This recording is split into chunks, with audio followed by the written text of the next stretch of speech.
Hey guys, how's it going? It's Mrs. Levitt here. Today we're going to start our first video of using math in the real world, and today I have a very, very special guest. He has known me for my entire life.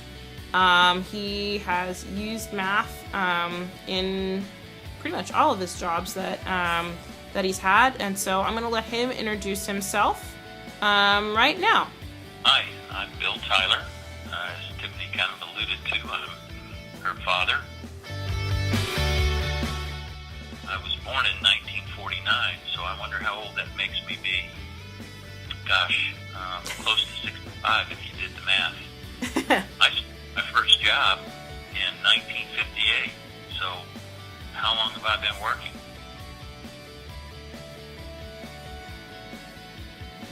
Yeah, most of you would say probably, gosh, his whole life. That's about it. You know, I started out as a paper boy when I was 9 years old, and I had to learn how to make change when I went up to my customers. They had to pay their bill for their papers. I even sold papers on the street corner for a while. People would come by and give me a dollar bill. I'd have to make change on the spot so I wouldn't hold up traffic. All that stuff requires, math. I guess in high school, I was worked in a grocery store. I even worked at a movie theater.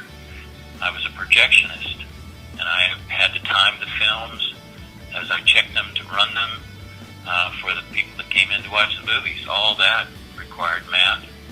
And I guess after I worked in a grocery store and putting prices on products and making change at the cash register, I even had a job in college as a lifeguard, watching the diving team and also some of the swimmers. Occasionally, I even had to time them. All that required a basic understanding of math. From school, gosh, my first job was an industrial engineer. I worked in a tire plant where they made tires, and I had to set production standards. I watched people. I had to give them speed ratings. I had to give them effort ratings.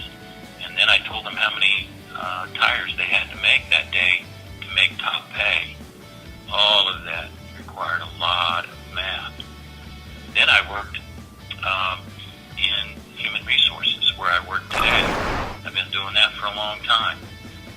Human resources usually involves how people get paid, but it also involves all of their benefits, like medical care, dental care, vision care.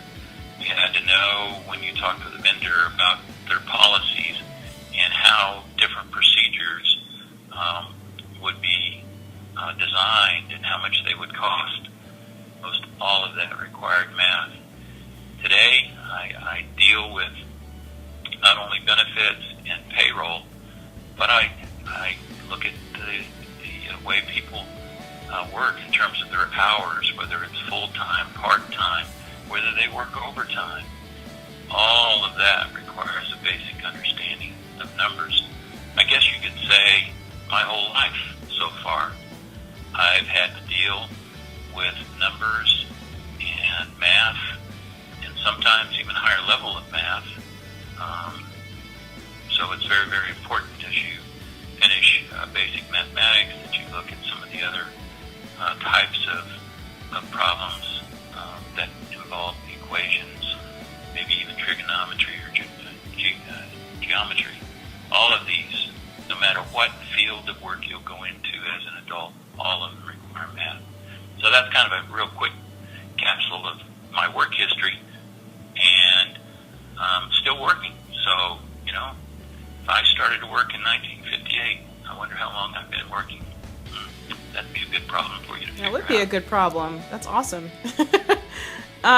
So, Dad, that's how you've used work in your career. How about the way you've used math in your home life, like as a dad and like as a husband? How have you used math in that area of your life? Well, just like my work life, when you get old enough to be out on your own, you use math most of the time